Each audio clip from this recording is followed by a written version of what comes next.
이 땅 교회 안에 참 많은 비극이 있는데 그 중에 하나가 삼위일체에 대한 명확한 이해가 없다는 거예요. 그러다 보니까 이제 예를 들어 성령을 뭐 영으로 임하신 예수님이다. 유기서 목사님께서 새신자 교재에 그렇게 기록을 해서 성도들에게 그렇게 가르치고 있죠. 정말 뒤틀린 거죠. 제가 유기서 목사님을 비판하기 위해서 이런 것을 지금 말씀드리는 게 아니라 유 목사님도 정말 회개하고 참된 신앙으로 들어와야 되기 때문에 말씀을 드리는 거예요. 성령님은 영으로 임하신 예수님이 아니라 성령님은 성령님이고 예수님은 성령님과 구별된 또 다른 인격체이신 신적 존재다. 자, 제가 삼위일체에 대해서 말씀을 좀 드리고 싶은데 오늘도 두 개 구절을 가지고 여러분들과 함께 나누기 원합니다. 여러분들 삼위일체 신앙은요, 2000년 동안 수많은 신학자들이 이거 하나를 지키려고 그렇게 이단들과 싸웠습니다. 하나, 지금 많은 교회 안에 많은 목사님들이 삼위일체 형상을 잘 모릅니다. 하나님의 형상인 그 삼위일체의 형상을 잘 몰라요. 오늘 좀 짚고 넘어갈까 합니다. 삼위일체 할 때 삼위가 뭐냐면요. 삼위가 뭐냐면 세 인격체가 있다. 곧 성부 하나님과 성자 하나님과 성령 하나님입니다.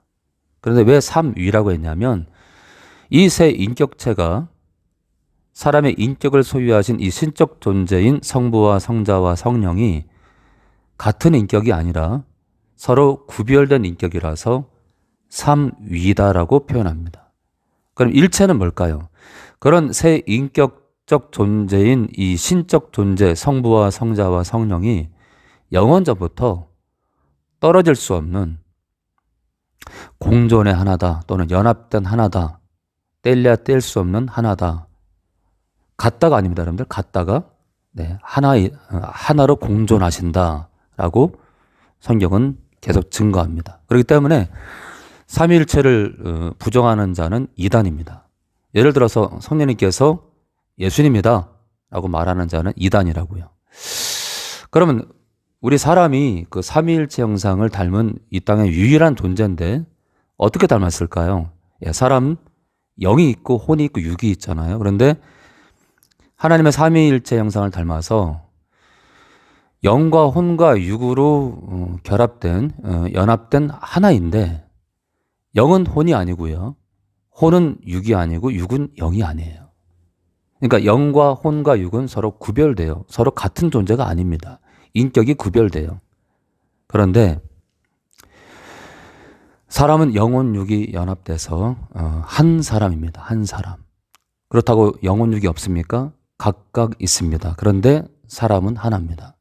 마찬가지로 성부와 성자가 서로 구별되고 성자와 성령이 서로 구별되고 성령과 성부가 서로 구별되는데 이 세 신적 존재가 성부와 성자와 성령이 떨어질 수 없는 연합된 하나다.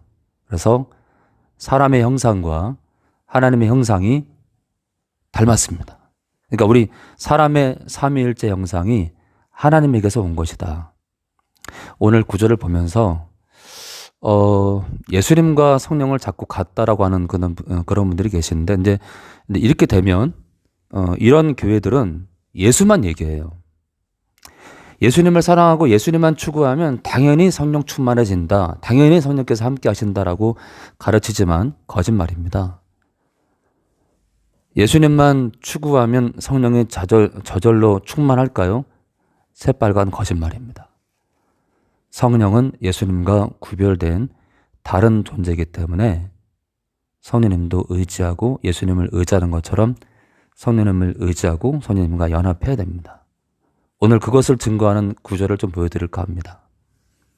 마태복음 12장 32절입니다. 제가 말씀을 볼 때는 여러분들도 꼭 이 온라인으로 보더라도 성경책을 펼쳐놓고 밑줄도 그시고 빨간 볼펜으로 메모도 하시기 바랍니다.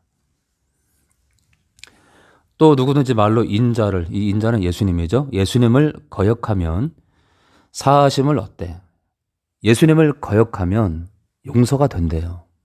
그런데 누구든지 말이에요. 여러분들 말, 꼭 행동으로 하지 않더라도 말로 성령을 거역하면 이 세상과 오는 세상에도 사하심을, 용서를 얻지 못하리라. 용서를 받지 못할 거래요. 그런데 지금 있잖아요.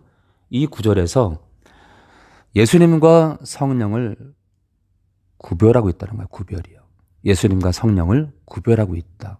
그러니까 서로 다른 인격체라고 지금 분명히 밝히고 있습니다. 또 한 구절 볼까요? 요한복음 14장 16절입니다.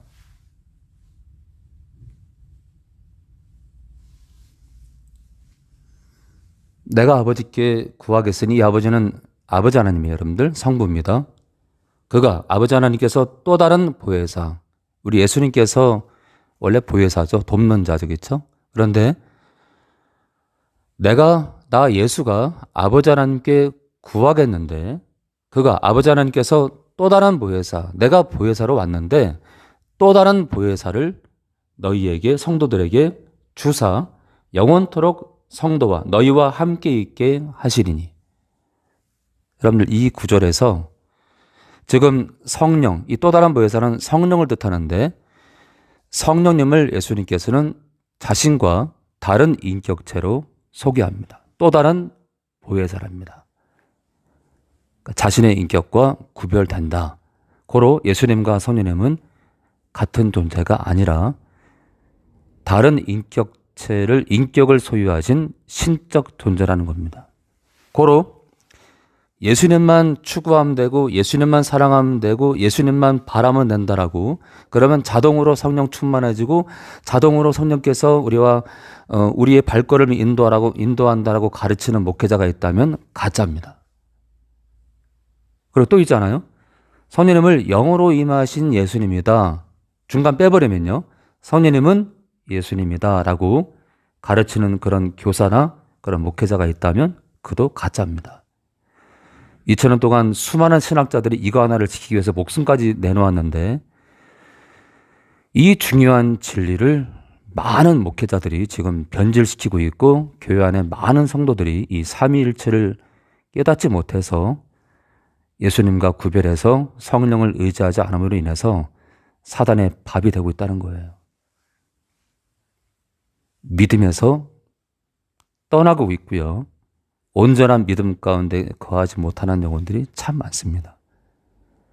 오늘부터 예수님과 구별해서 성령님을 부르고 성령님을 쫓는 그런 귀한 성도들이 많이 나타나서 사단에게 밥이 되는 게 아니라 죄의 종로로 타는 그런 어리석은 자들이 아니라 의의 종로로 타는 우리 주님만 따라가는 성령을 의지함으로 정말 예수님께서 우리의 삶의 주인이 되는 그런 능력 있는 주님의 제자로 이 땅에서 또 한 영혼을 살리기 위해서 달려가길 원합니다.